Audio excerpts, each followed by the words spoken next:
वाक्य के जो अंग हैं कौन कौन से अंग हैं?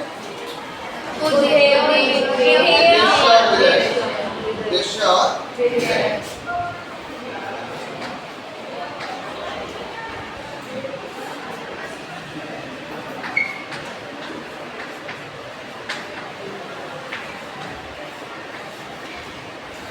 दो तीन अलग अलग तरह के उदाहरण देख करके कि उद्देश्य विधेय होते क्या है।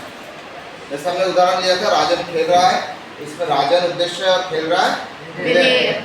अगर राजन के लिए कोई बात बताई जाती है अर्थात राजन की कोई विशेषता बताई जाती है तो वह भी किसके अंतर्गत आएगा? उद्देश्य के अंतर्गत, है ना। जैसे बुद्धिमान राजन, ठीक है, बुद्धिमान और चालाक राजन, तो बुद्धिमान और चालाक भी किसके अंतर्गत आएगा?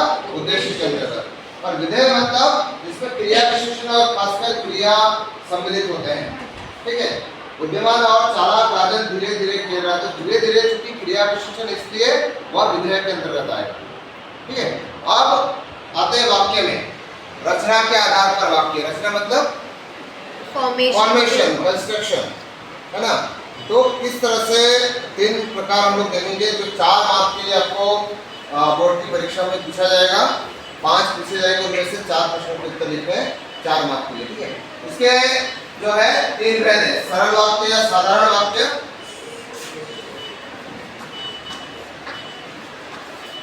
दूसरा है संयुक्त वाक्य,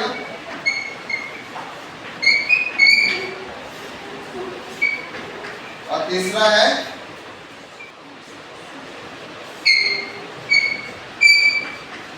मिश्र वाक्य, ठीक है। अब सरल वाक्य में हमने उद्देश्य और विधेय जिसने समझ लिया तो वह सरल वाक्य समझ जाएगा। सरल वाक्य में सिर्फ एक ही उद्देश्य और एक ही विधेय होता है, अर्थात उसमें 2 वाक्य नहीं होते बिना किसी योजक। अब योजक क्या है? कंजंक्शंस, है ना। योजक मतलब कंजंक्शंस। सरल वाक्य बिना किसी योजक के प्रयोग होते हैं, जैसे उसमें और या किंतु परंतु लेकिन इन तरह के योजक का प्रयोग नहीं होता, अर्थात जिसमें एक ही उद्देश्य और एक ही विधेय का प्रयोग होता है। उदाहरण देखेंगे हम लोग तो,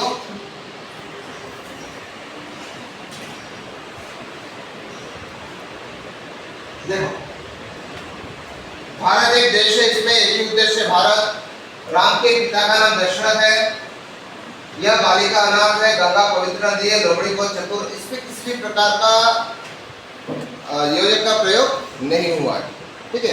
हाँ, कुछ योजक ऐसे हैं जो शब्दों को जोड़ने के लिए इस्तेमाल होते हैं, वर्ड्स को। जैसे राम और श्याम खेल रहे हैं, इसमें और का इस्तेमाल हुआ है, लेकिन यहाँ पर और किसे जोड़ रहा है? 2 शब्दों को। राम और श्याम क्या है? 2 शब्द है, इसलिए यह संयुक्त वाक्य नहीं होगा। हालांकि और जो है यह संयुक्त वाक्य का योजक है, परंतु जब और द्वारा 2 शब्दों को जोड़ा जाता है तब वह क्या हो जाता है? 2 संयुक्त वाक्य ना होकर के सरल वाक्य बन जाता है। ऐसे ही कुछ और एग्जाम्पल, जैसे मैं किसी के मुंह से किंतु परंतु नहीं सुनना चाहता, तो ये किंतु परंतु जो है संयुक्त वाक्य का योजक है, परंतु यहाँ पर किंतु परंतु योजक के रूप में प्रयोग नहीं हुआ है। किसके रूप में प्रयोग हुआ है? एक्सक्यूज के रूप में, कि मैं किसी के मुंह से एक्सक्यूज, किंतु परंतु मींस एक्सक्यूजेस, ठीक है। तो वह एक शब्द है जो उस वाक्य को कंप्लीट कर रहा है, इसलिए यहाँ पर 2 वाक्य नहीं है, इसलिए वह भी सरल वाक्य है। सीधी सीधी बात, सरल वाक्य में कोई वाक्य को तोड़ते नहीं है, 2 अलग अलग वाक्य नहीं होते, सारी बातें जो है एक ही वाक्य में कही जाती है, ठीक है। तो वह होता है सरल वाक्य। दूसरा आता है संयुक्त वाक्य। संयुक्त वाक्य के नियम यह है कि वह समानाधिकरण समुच्चय बोधक अव्यय, ठीक है। उसके जब परिभाषा कभी-कभी पूछी जाएगी पेपर में कि संयुक्त वाक्य का उदाहरण लिखकर उसके कारण भी लिखिए, तो संयुक्त वाक्य का उदाहरण यह है कि सुबह हुए और चिड़िया चहचहाने लगी। यह उदाहरण देखिए, सुबह हुई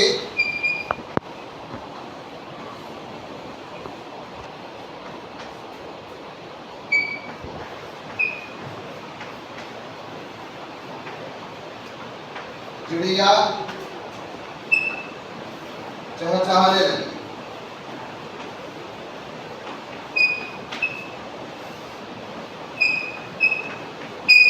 अब यहाँ पर दो वाक्य हैं, दो समान वाक्य हैं।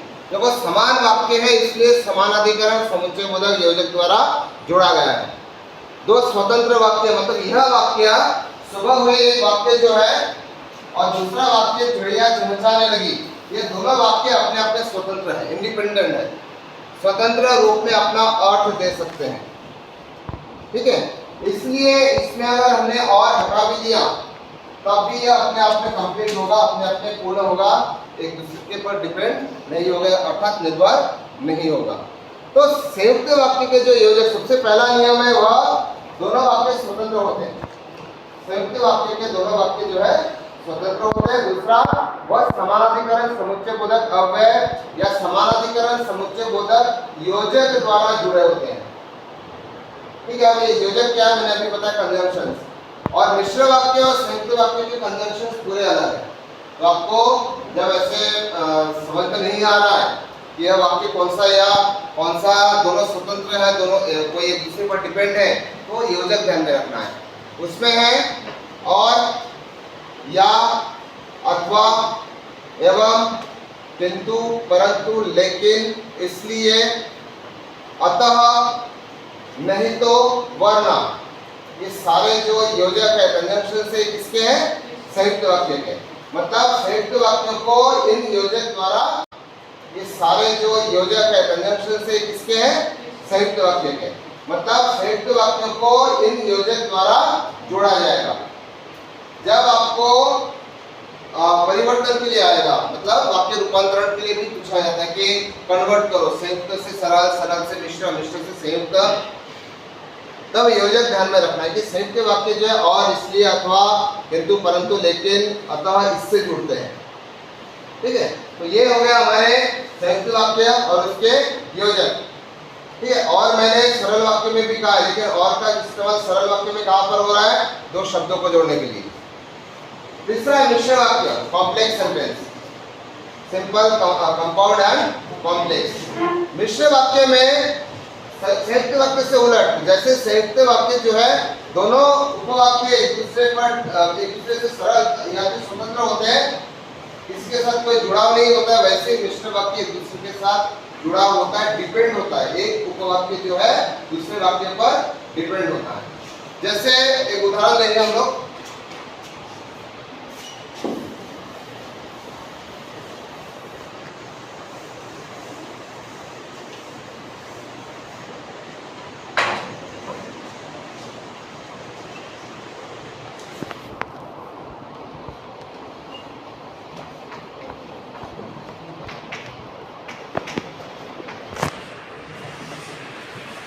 वह विद्यालय नहीं आया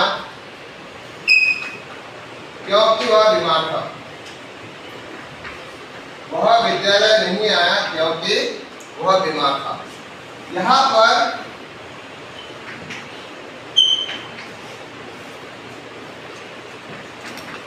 एक उपवाक्य जो है गौण है और एक मुख्य है।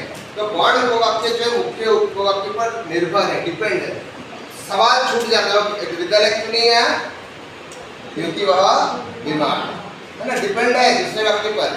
हमें क्वेश्चन रह जाता है मन में, अगर हमने दूसरा वाक्य, अगर हमने पहला वह बीमार था, विद्यालय नहीं आने का वो कारण है बीमार होना, तो इसलिए दोनों वाक्य जो है एक वाक्य जो दूसरे वाक्य पर क्या होता है, निर्भर होता है, डिपेंड होता है। इसलिए यह जो है व्यधिकरण समुच्चय बोधक योजक से जुड़े होते हैं। इसलिए योजक के नाम क्या है, ये जो मैंने व्याकरण की कार्यपुस्तिका भेजी है 7 पेज की, उसमें पूरा डिटेल में दिया है।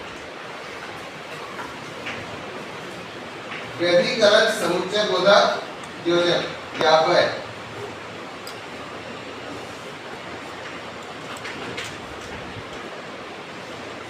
ठीक है, ये होते हैं व्यधिकरण। इसमें भी ऐसे मिश्र वाक्य का उदाहरण लिखकर उसके कारण बताइए तो दो है। एक तो इसमें एक वाक्य मुख्य उपवाक्य होता है, दूसरा वाक्य उस पर निर्भर होता है, और साथ में यह वाक्य जो है व्यधिकरण समुच्चय बोधक योजक द्वारा जुड़े होते हैं। अब कभी कभी दो योजक होते हैं इसमें, एक योजक जो है पहले वाक्य की शुरुआत में और दूसरा योजक जो है दूसरे वाक्य की शुरुआत में। ठीक है, तो इस पे प्रॉपर्ली जैसे इसमें जो है ये योजक वह विद्यालय नहीं है क्योंकि वह बीमार था। इसमें योजक है